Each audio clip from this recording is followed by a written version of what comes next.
today's mindful moment.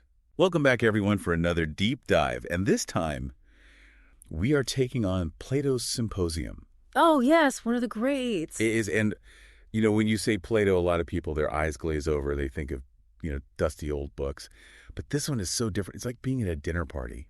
Yeah, a very, very intellectually stimulating dinner party. Where everyone's just a little bit tipsy. They're all talking about love. Exactly, and that's the format of the symposium, right? It's framed as a dialogue, a series of speeches given at this dinner party in honor of Dionysus. Okay, so already we have like celebration and wine. Right, setting the stage. And high-minded conversation. Definitely a recipe for some interesting discussion. So walk us through this. I mean, how does this all go down? Well, it's fascinating because we're not even getting this story directly. We're hearing it secondhand from Apollodorus, who is recounting it to a friend years after the actual event. Oh, so it's like ancient gossip. Exactly. And he's basing his account on what he heard from Aristodemus, who actually attended the party. Okay, so we're like getting this multiple layers removed, almost like a game of telephone. Right, which just adds to the intrigue, right? It makes you wonder how much is embellishment, how much is accurate. But it definitely draws you in. It does. And so we're at this party celebrating Dionysus. Everybody's having a good time.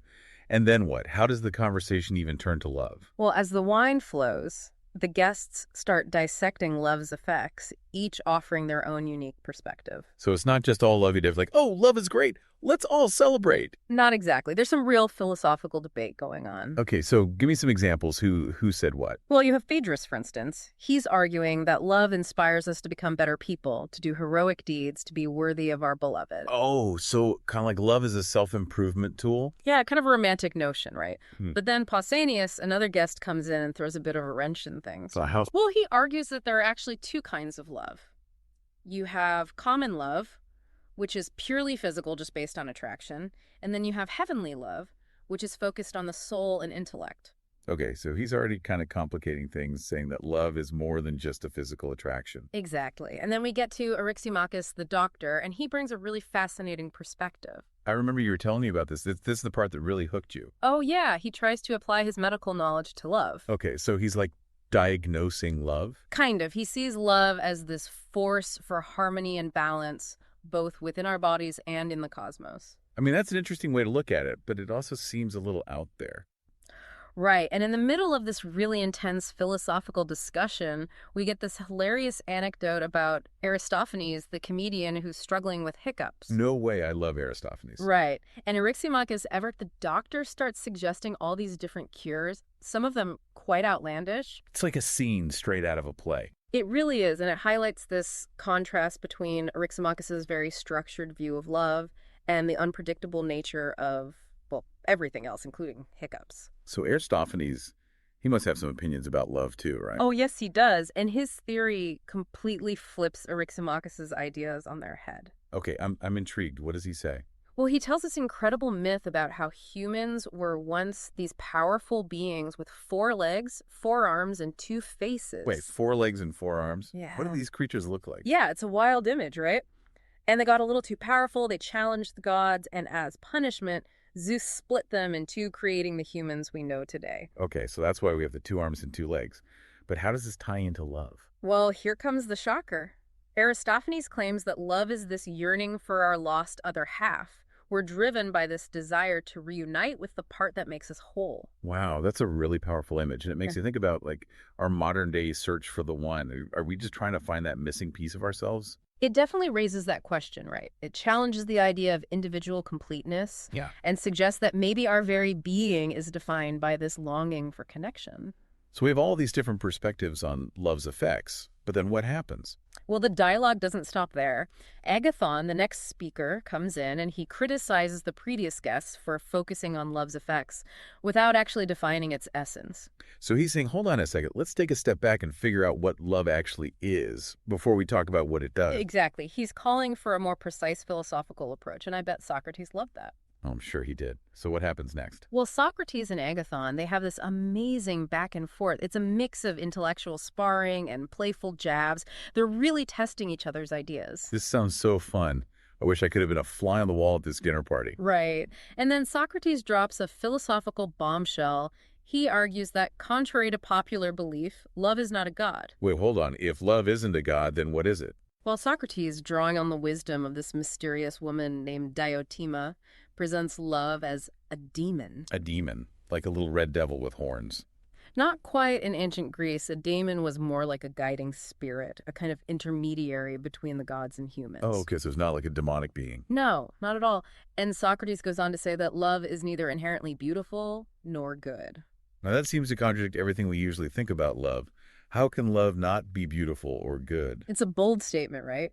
He explains that love, while not possessing beauty or goodness itself, yearns for them. It's this constant striving, this insatiable desire to attain what it lacks. So love is like this eternal seeker, driven by a lack, constantly reaching for something just beyond its grasp. Exactly. And it does paint a kind of melancholic picture. It does. So where do we go from there? If love is this kind of incomplete being constantly striving for something it doesn't have. Well, that's where Diotima's famous ladder of love comes in. She describes this ascent towards understanding, starting with appreciating the beauty of individual people, then moving towards the beauty of souls, actions, knowledge, and finally the very concept of beauty itself, which is eternal and unchanging.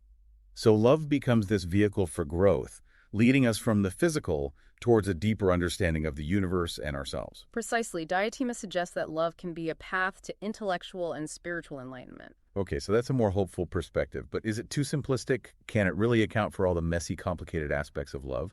Well, that's a good question, and it's one that the symposium tackles head on because just as we're getting into this really elevated philosophical discussion about love's potential for enlightenment, the dialogue takes a sharp turn with the arrival of Alcibiades. So this is where things get juicy. Tell me about Alcibiades. Well, he bursts into the party drunk and adorned with ribbons, a total disruption to the philosophical atmosphere. I can only imagine. And he has a history with Socrates, right? Oh, yes. Their relationship is very complicated, and Alcibiades proceeds to give this very passionate, a very revealing speech about his unrequited love for Socrates. So this is where, like, the human element with all its messiness and complications crashes into this philosophical discussion. Exactly. And it's a great example of how Plato uses these different characters and their different viewpoints to explore love from all angles. So we have Diotima's ladder of love, suggesting that love can lead us to enlightenment, but then we have Alcibiades' experience, which shows how love can also be blinding, possessive, even destructive. Right. And that tension, that's what makes the symposium so compelling. It doesn't offer any easy answers, but it presents this really multifaceted exploration of love in all its beauty and chaos and intellectual depth. Yeah, it really makes you think about the different ways that love can manifest in our lives Mhm. and the challenges and the rewards that come with it. Absolutely. It's an invitation to really grapple with the mystery and the power of love ourselves. So we left up with Alcibiades crashing the party, professing his love for Socrates. I mean, talk about a dramatic turn of events. Right. And it kind of makes you wonder, where do we go from there? How does the dialogue wrap up after such a bombshell? Yeah, does everyone just like go home awkwardly after that? No, actually, it gets even more interesting. The party continues, but people are starting to wind down. The effects of all that wine are kicking in. I could only imagine. And as the night goes on, people start passing out left and right. So much for philosophical stamina. Right. But Socrates, ever the dedicated philosopher, he's still going strong deep in conversation with Aristophanes and Agathon, who were both struggling to stay awake. It's like he's superhuman. He doesn't need sleep when there are ideas to discuss. It's a funny image, right? And what's interesting is that they've shifted gears a bit. They're no longer explicitly talking about love. Oh, really? So what are they discussing at this point? They've moved on to the nature of comedy and tragedy. That's kind of a random topic change, isn't it? I mean, I guess it makes sense considering they're celebrating Dionysus, the god of theater. Right. Dionysus represents both the comedic and the tragic, so it's like Plato is drawing a parallel between those forms of art and the different aspects of love. I see what you mean. Just like a play can have moments of laughter and sorrow. Love can be both joyful and painful, Yeah. lighthearted and serious. Exactly. And then the dialogue ends on this really thought-provoking note with Socrates leaving before dawn while everyone else is still asleep. It's almost like he's transcending the limitations of the physical world while everyone else is passed out. He's still striving for knowledge, still seeking truth. Right. And it reinforces this idea of him as this almost otherworldly figure, a true philosopher who's not bound by the same needs and desires as ordinary mortals. So we're left with this image of Socrates walking off into the sunrise while everyone else is still in the throes of the party. It's a powerful ending. It is, and it kind of brings us full circle back to the beginning of the dialogue with all those different perspectives on love. Yeah, I mean, we have Diotima's ladder of love, this beautiful, hopeful image of love leading us towards enlightenment. And then we have Alcibiades' experience, which shows how love can also be messy, blinding, destructive. Right, and it makes you wonder, are those two views really compatible? Can love be both a path to knowledge and a source of suffering? That's a really tough question. I mean, it seems like love can be both those things depending on the situation, on the people involved. Exactly, and I think that's part of what makes the symposium so enduring. It doesn't give us any easy answers, but it forces us to confront the complexities of love, the beauty and the pain, the joy and the sorrow. And ultimately, maybe that's the point, that love is a journey, not a destination. I like that. A journey with twists and turns, moments of ecstasy and moments of despair, and maybe that's what makes it all so worthwhile. Yeah, because if we knew exactly where love was leading us, if it was all sunshine and roses, it wouldn't be as meaningful, would it? Probably not. And I think that's the genius of Plato. He's giving us this space to explore these questions, to grapple with the mystery and the power of love without offering any simplistic solutions. So even though the Symposium was written thousands of years ago, it still speaks to us today because those questions about love, those are timeless. They're universal. Absolutely. And it's a reminder that philosophy isn't just some abstract intellectual exercise. It's about engaging with the big questions that shape our lives, our relationships, our understanding of the world.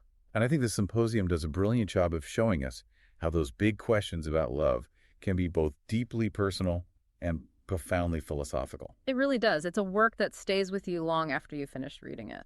It's really amazing to me how a text that was written, literally thousands of years ago can still be so relevant to our lives today. Right. It speaks to the enduring power of these big questions, about love and the human condition. They don't really go away. And I think what the Symposium does so well is it shows how philosophy is not just this, abstract intellectual exercise. It's really about understanding ourselves and our relationships and our place in the world. Absolutely. It's about asking those fundamental questions that have been with us since the beginning of time, And I think for listeners who are maybe feeling inspired to kind of delve deeper into these philosophical ideas, I have an idea. Oh, yeah. What's that? Well, it just so happens we have a message from our sponsor, Mindful Moments, that ties in perfectly with our discussion today. Oh, that's right. I was just thinking about the mindful moments. It offers these little bite-sized pieces of wisdom from history's greatest thinkers like Plato. Yeah. And it's delivered right to your inbox every day. Yeah, it's like a daily dose of philosophical inspiration, Yeah. Perfect for those of us who want to keep our minds engaged even when we're on the go. It's true because life is so busy and sometimes it's hard to find the time to sit down and read, a whole philosophical text. Yeah. Right. And that's where Mindful Moments comes in. It makes it so easy to integrate a little bit of mindfulness and reflection into your daily routine. So if you're enjoying our deep dive into Plato's Symposium, Yeah. and you want to keep exploring these ideas, Mindful Moments is a fantastic way to do that. Absolutely. You'll be joining a whole community of fellow knowledge seekers who are all committed to nourishing their minds and expanding their understanding of the world. And of course, we always love hearing from our listeners. So if you have any thoughts or questions about the symposium or anything else we've discussed today, feel free to reach out to us on social media or leave a comment. We read every single one. And if you enjoyed this deep dive, be sure to subscribe to the channel for more fascinating discussions that will make you think, question, and maybe even change your perspective. Until next time, keep those minds curious and those conversations flowing.